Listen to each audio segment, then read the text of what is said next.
बिस्मिल्लाहिर्रहमानिर्रहीम अस्सलाम वालेकुम। 10th chemistry chapter number 12 lecture number 4 start करना है आज। अच्छा, आज हम पढ़ना है physical property of the alkanes. तो फिजिकल प्रॉपर्टी जो है बोर्ड में शॉर्ट लॉन्ग दोनों के लिए अहम है, एमसीक्यूज के लिए बहुत अहम है। तो सबसे पहला पॉइंट जो फिजिकल प्रॉपर्टी का है वो है alkanes form homologous series of compound. Homologous series last chapter में मैंने पढ़ा था, याद है आपको? क्या मतलब था होमोलोगो सीरीज का? होमो का मतलब था एक जैसा, लोगोस लोगोस का मतलब कि केमिकल प्रॉपर्टी सेम होगी। होमोलोगो सीरीज ऐसी सीरीज जिसके अंदर जितने भी मेंबर्स हैं उनकी तमाम केमिकल प्रॉपर्टीज सेम होंगी लेकिन फिजिकल प्रॉपर्टी चेंज होंगी, तो होमोलोगो सीरीज था। तो अल्केन फैमिली के जितने मेंबर्स हैं, methane ethane propane butane pentane hexane, जितने भी उनके केमिकल प्रॉपर्टी सेम होंगी लेकिन फिजिकल प्रॉपर्टी डिफरेंट हो जाएगी। अच्छा, first four member of the series are gases.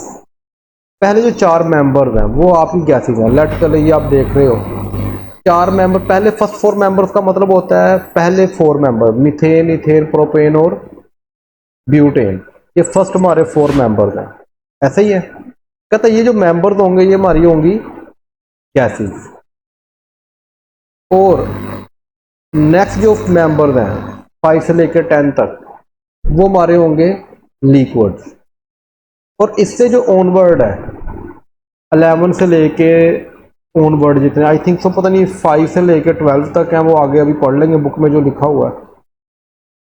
तो ऑनवर्ड जो होते हैं वो सारे के सारे सॉलिड्स होते हैं, ठीक है। अच्छा, इसकी वजह बता सकती हूँ कि पहले वाले गैसेस हैं, जो पहले हमारे थे वो गैसेस हैं स्टार्टिंग वाले, जो नीचे आ रहे हैं वो हमारे लिक्विड हो रहे हैं, बड़े मेंबर यानी बड़े मालिक्यूल। उससे बड़े मालिक्यूल क्या हो रहे हैं? सॉलिड्स। इसकी रीजन कोई माइंड में आती है आपके कि क्या वजह हो सकती है?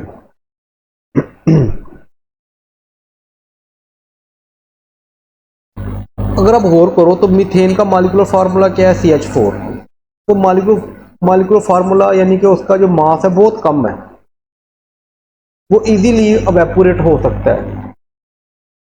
CH3 दो कार्बन 6 हाइड्रोजन, इसका भी कम है, ये भी हो सकता है, ये भी हो सकता है।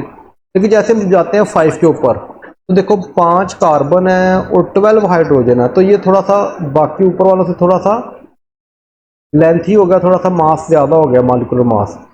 जब ये मॉलिक्यूलर मास ज्यादा हो जाएगा तो वो क्या होगा, अब वो जल्दी से गैस फॉर्म में नहीं जाएगा बल्कि वो किस फॉर्म में जाएगा? लिक्विड फॉर्म में। जब मजीद मॉलिक्यूलर मास बढ़ाते जाएंगे तो अगले मेंबर्स क्या होंगे? सॉलिड बनना शुरू हो गए। असल में मेन रीजन ये होती है, आगे इनके दरमियान इंटरमॉलिक्यूलर फोर्सेस होती है, वो मैं आगे इसी टॉपिक में आ जाना है वो बता दूंगा मैं आपको। लेकिन थोड़ा सा आपको माइंड को फ्रेश करने के लिए, ताकि इजीली आपके माइंड में चीज़ समझ आ जाए, तो उसके लिए क्या है कि इनके मॉलिक्यूलर मास कम होते हैं इसलिए ये गैसेज हैं। अगले मॉलिक्यूलर मास ज़्यादा हो जाते हैं, वो क्या बनना शुरू हो जाते हैं? लिक्विड। जो मज़ीद ज़्यादा होंगे तो वो सॉलिड्स बनना शुरू हो जाएंगे, ठीक है।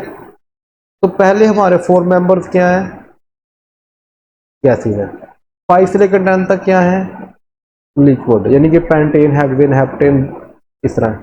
और 11 से लेके ऑनवर्ड वो सारे क्या हैं? सॉलिड है। ये बोर्ड में एमसीक्यू शॉर्ट क्वेश्चन सभी के लिए है। यहाँ तक क्लियर होगी बात? पहला पॉइंट समझ में आ गया? सिंपल है कि होमोलोगो सीरीज।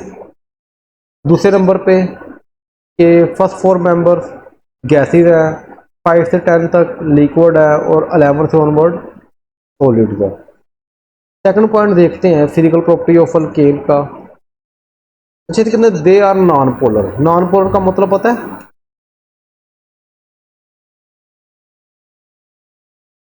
जो पानी में डिजोल्व नहीं हो सकते, नॉन पोलर, जिनके पोल नहीं होते।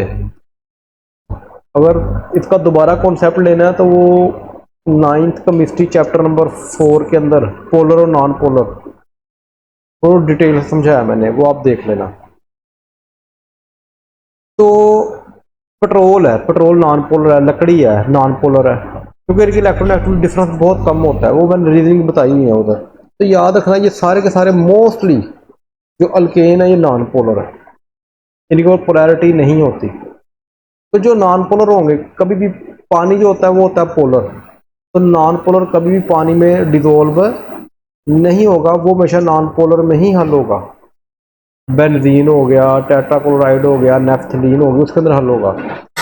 Therefore they are insoluble in water, इस वजह से पानी में हल है। वो पानी है पोलर और अल्केन क्या है, नॉन पोलर। तो अल्केन नॉन, पेट्रोल है, पेट्रोल को पानी में डालो हल होगा, नहीं होगा। लकड़ी को पानी में डालो हल होगा, नमक को पानी में डालो, नमक हल हो जाएगा। क्यों? क्योंकि वो डाई इलेक्ट्रिक होता है, उसके पॉजिटिव और नेगेटिव पोल होते हैं NaCl, ठीक है। But soluble in organic solvent, लेकिन ऑर्गेनिक सॉल्वेंट में हल हो जाएगा, जैसा मैंने बताया बेंजीन में हल हो जाएगा, अल्कोहल में थोड़ा बहुत हल हो जाएगा, कार्बन टेट्राक्लोराइड में हल हो जाएगा। यानी कि नॉन पोलर में हल होता है, पोलर में हल होता है। ये 6th चैप्टर में हमने पढ़ा था, like dissolve like, I think तो क्वेश्चन भी आया था ये केमिस्ट्री का, लाइक डिसॉल्व लाइक। पोलर में हल होता है, नॉन पोलर में हल होते हैं। अच्छा, नेक्स्ट आ गया हमारे पास थर्ड पॉइंट में कहता है density of the alkane increase gradually with the increase of molecular size. जैसे जैसे मॉलिक्यूलर साइज बढ़ेगा तो उनकी डेंसिटी का मतलब क्या होता है? डेंसिटी का मतलब मास ओवर वॉल्यूम, उसका वजन। जो चीज़ जितनी भारी होती है वो क्या होता है, उसकी वो डेंसिटी उतनी ज़्यादा होती है। अब देखो ना, मीथेन है, मीथेन के अंदर 1 कार्बन 4 हाइड्रोजन, इसका मॉलिक्यूलर मास कम है, हल्का है ये। लेकिन इसके अंदर 2 कार्बन 6 हाइड्रोजन, तो ये उससे वजन ही नहीं होगा, तो इसके अंदर कार्बन भी ज़्यादा है, हाइड्रोजन भी ज़्यादा है।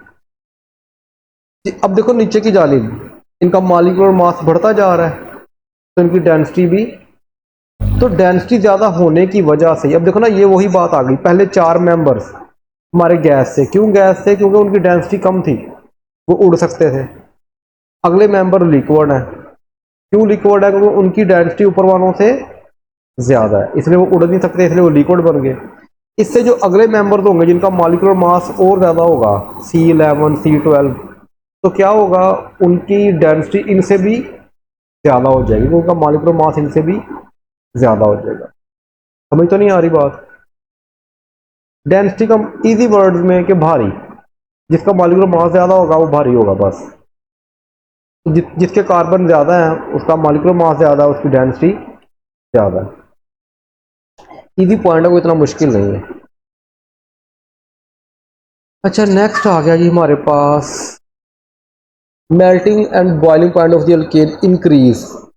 अच्छा, अब आपने ये तो देखा है कि पहले 4 मेंबर्स क्या थे, गैस से, और 5 से 10 लिक्विड, और 11 से ऑनवर्ड। तो मुझे बताओ किसका बॉइलिंग पॉइंट ज्यादा होगा, गैस का, लिक्विड का, कि सॉलिड का? सॉलिड का ज्यादा होगा, अंडरस्टूड सी बात है। इसका मतलब जिसका मॉलिक्यूलर मास ज्यादा होगा, वो जो मॉलिक्यूलर मास ज्यादा होता जा रहा है, तो वो सॉलिड में कन्वर्ट होते जा रहे हैं। तो ये हम यही बात कर रहे हैं, melting of boiling point of alkene increases. Gas का कम होगा पहले 4 मेंबर्स का, अगले 5 से 10 का क्या होगा, उनका मेल्टिंग बॉइलिंग पॉइंट ज्यादा होगा, और उससे सॉलिड में जाएंगे तो उनका, इसका मतलब इंक्रीज नहीं हो रहा। जब मॉलिक्यूलर साइज बढ़ता जा रहा है, मॉलिक्यूलर साइज इंक्रीज हो रहा है, तो उनकी मेल्टिंग और बॉइलिंग पॉइंट भी इंक्रीज होता जा रहा है। ये क्लियर होगी बात? अच्छा, इसमें एक बात रीजन दी है इसने, ये बड़ी अहम रीजन है, किस वजह से होता है, क्यों होता है ऐसे। असल में मैंने तो आपको सिंपल बता दिया था कि मास ज़्यादा होगा इसलिए वो सॉलिड है, मास कम होगा वो लिक्विड है, या और कम होगा मास तो वो गैस है। ये तो थोड़ा सा मैंने कह दिया रट्टा सिस्टम, या थोड़ा सा आपको इजी करने के लिए समझा दिया। अब ये जो लाइनें है ना आखिर वाली, this is because of the increase of attractive forces between the molecules of the alkane. असल में ये इसकी बेसिक रीजन है। ये लाइन आपको कैसे समझ आएगी वो देखो। अच्छा, मैं लेता हूं 2 कार्बन, 2 कार्बन का क्या नाम था, 2 कार्बन वाले का? इथेन, ठीक है। 2 कार्बन का क्या नाम था? इथेन। मैंने 2 मॉलिक्यूल लिए। अच्छा, ये जो मॉलिक्यूल है ना ऊपर वाला, ये इथेन है, मैंने हाइड्रोजन नहीं लगाए, कंफ्यूज नहीं होना इसमें, ठीक है, परेशान नहीं होना। ये 2 कार्बन का मतलब है ये इथेन है, नीचे वाला भी इथेन है। कितने मॉलिक्यूल हो गए? 2 मॉलिक्यूल इथेन के। कहता है इस कार्बन का इस कार्बन के साथ या इस कार्बन का इस कार्बन के साथ एक इंटरमॉलिक्यूलर फोर्सेस होती है, कमजोर होती है लेकिन होती हैं, जिसकी वजह से एक दूसरे को अट्रैक्ट करते हैं, जिसकी वजह से एक दूसरे को। तो कितने बॉन्ड है ये? 2 बॉन्ड है। तो यहाँ पे लेट कर लो एक बॉन्ड को तोड़ने के लिए 5 एनर्जी चाहिए, तो 2 को तोड़ने के लिए कितनी चाहिए होगी? 10 चाहिए होगी। आगे बात समझ यहाँ तक? अच्छा, अगर मैं ले लूं पेंटेन ले लूं 5 कार्बन वाला, क्या ले लूं? मैंने कितने कार्बन ले लिए? 1 2 3 4 5, 5 कार्बन। ये एक मॉलिक्यूल हो गया। इस तरह मैंने दूसरा मॉलिक्यूल ले लिया, ये पेंटेन, ये पेंटेन। अब आप मुझे बताओ यहाँ पे कितनी इंटरमॉलिक्यूलर फोर्सेस डेवलप होंगी? हर कार्बन की दूसरे कार्बन का कितनी पैदा होंगी? एक इसमें एक इसमें, कितनी हो जाएंगी? ये 5 हो जाएगी। गुड, शाबाश। ये हमारा क्या? पेंटेन। अब आप मुझे बताओ इसके बॉन्ड को तोड़ने के लिए कितनी एनर्जी रिक्वायर्ड है? एक बॉन्ड को तोड़ने के लिए 5 है, तो 5 को तोड़ने के लिए 25। असल में जो मेल्टिंग और बॉइलिंग पॉइंट होता है ना, वो डिपेंड करता है, ये मैंने लास्ट टाइम बताया था 9th के अंदर, बहुत डिटेल से बताया कि वो इंटरमॉलिक्यूलर फोर्सेस पर डिपेंड करता है। अगर छोटा मॉलिक्यूल होगा 2 कार्बन वाला, तो वहां पे सिर्फ 2 डेवलप होंगी। जब ज्यादा कार्बन हो जाएंगे तो वहां पे इंटरमॉलिक्यूलर फोर्सेस नंबर ज्यादा हो जाएंगे, तोड़ने के लिए एनर्जी उतनी रिक्वायर्ड है 5 ही, लेकिन नंबर ज्यादा, जब नंबर ज्यादा होंगे तो उसको उससे मल्टीप्लाई करना पड़ेगा, 25 एनर्जी रिक्वायर्ड है। कितनी रिक्वायर्ड है? तो यही नहीं बात कर रहा है, this is because the increase of attractive forces. यहाँ पे कितनी अट्रैक्टिव फोर्सेज है? 2। यहाँ पे अट्रैक्टिव फोर्सेज कितनी है? 5। अगर मैं 10 कार्बन वाला ले लूंगा तो वहां पे अट्रैक्टिव फोर्सेज कितनी आ जाएंगी? 10 आ जाएंगी। तो उसको तोड़ने के लिए 50 रिक्वायर्ड होगी, उससे भी ज्यादा। अब बात समझ में आ रही मेल्टिंग और बॉइलिंग पॉइंट क्यों ज्यादा होते हैं और इनकी डेंसिटीज क्यों ज्यादा होती हैं, वो सॉलिड या लिक्विड या गैस में क्यों कन्वर्ट हो रहे हैं? वो बेसिक रीजन ये होती है कि number of attractive forces increase हो जाती हैं मॉलिक्यूल्स के दरमियान, जिसकी वजह से उसको तोड़ने के लिए एनर्जी ज़्यादा रिक्वायर्ड होती है। ये कॉन्सेप्ट समझ में आया कि नहीं? ये बेसिक कॉन्सेप्ट था इसके अंदर जो समझाने वाला था, बाकी तो सारी जनरल बातें चल रही हैं। चलिए अब नेक्स्ट आ गया हमारे पास, I think so 5। The alkanes become more viscous. Viscous बता सकती हो आप? विस्कस का मतलब क्या होता है? विस्कस का मतलब होता है गाढ़ापन। अच्छा, पानी ज्यादा गाढ़ा है कि शहद? शहद ज्यादा गाढ़ा है, उसको बोलते हैं विस्कस ज्यादा है। शहद को क्या बोलते हैं? विस्कस। उसके अंदर विस्कोसिटी ज्यादा है, उसकी गाढ़ापन ज्यादा है, और वाटर जो है बहुत ही कम विस्कस है। आप मुझे बताओ, अब आपने ये मुझे बताना है, ये मीथेन ज्यादा विस्कस होगा कि डिकेन? डिकेन। क्यों ज्यादा होगा विस्कस? गुड, शाबाश। उनके अंदर अभी मैंने लास्ट बताया कि इसके अंदर 10 कार्बन है, तो यहाँ पे जो अट्रैक्टिव फोर्सेस होंगी वो 10 पैदा होंगी, तो ये ज्यादा विस्कस हो जाएगा। और यहाँ पे कितनी पैदा होंगी? एक ही पैदा होंगी मीथेन के अंदर। डिकेन के अंदर 10 पैदा होंगी, मीथेन के अंदर एक ही पैदा होंगी, जिसकी वजह से मीथेन, इसी वजह से हम कहते हैं ये गैसेज हैं, पहले 4 मेंबर गैसेज हैं। इसका मतलब कम विस्कोसिटी है। 5 से ऑनवर्ड जाएंगे तो विस्कोसिटी ज्यादा हो गई, और ज्यादा जाएंगे तो और विस्कोसिटी ज्यादा होती जाएगी। क्लियर होगी बात यहाँ तक? हल्के मोर मॉलिक्यूलर साइज इंक्रीज होगा तो विस्कोसिटी भी इंक्रीज हो जाएगी। लास्ट पॉइंट आ गया जी। लास्ट पॉइंट में वो फरमा रहा है alkane become less flammable, more difficult to burn with the increase of.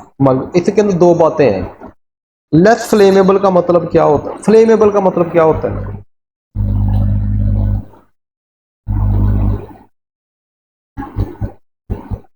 Alkane जो होता है ना, ये जल्दी जलता नहीं है। अब लकड़ी है, लकड़ी को आप जलाओ तो क्या फौरन आग पकड़ लेती है? बल्कि काफी देर तक उसको हीट करो तो फिर आग पकड़ती है। ऐसा ही है। तो जो छोटे मालिक्यूल होंगे वो ज़्यादा फ्लेमेबल है, लेकिन जो बड़े मालिक्यूल होते जाएंगे वो फ्लेमेबल कम होते जाएंगे। जिस तरह आप देखो ना, मीथेन, मीथेन तो होती है आपकी सुई गैस जो घरों में आ रही है, पता है ना 85% होती है। ये मैंने कई दफ़ा बता चुका हूँ। नेचुरल गैस क्या होती है, 85% होती है। अच्छा, फ्लेमेबल का मतलब है कि उसको जलाती है। अब देखो जो मीथेन है आपकी CH4, ये बहुत जल्दी जलती है। आप जैसे ही तीली लगाती हो, कभी लगाई है आपने, तो ये आप केमिकल रिएक्शन करती हो, ठीक है। वैसे भी वो कहते हैं, मुहावरा बड़ा मशहूर है कि जो लेडीज होती है वो तो बहुत तीलियां लगाती है, घरों घरों जला देती है, ऐसे ही होता है। तो, तो बहरहाल, और आप देखो आपकी मदर जो है रोजाना केमिकल रिएक्शन करती है, बहुत बड़ी कमिस्ट है, लेकिन उनको खुद नहीं पता कि वो कमिस्ट है। उसकी वजह क्या है, होता वो केमिकल रिएक्शन है। मीथेन के साथ आप आग लगाते हो, फौरन आग पकड़ लेता है। तो जिनका मॉलिक्यूलर मास कम होगा वो जल्दी फ्लेमेबल होंगे, लेकिन जिनका मॉलिक्यूलर मास बढ़ता जाएगा वो फ्लेमेबल कम होंगे, ठीक है। तो मॉलिक्यूलर मास बढ़ने से फ्लेमेबिलिटी, फ्लेमेबल कम हो जाते हैं। जितना मॉलिक्यूलर मास ज़्यादा होगा वो कम जलेगा, उसको जलाने के लिए हमें ज़्यादा हीट देनी पड़ेगी, ठीक है। सॉलिड हो जाएगा ना, सॉलिड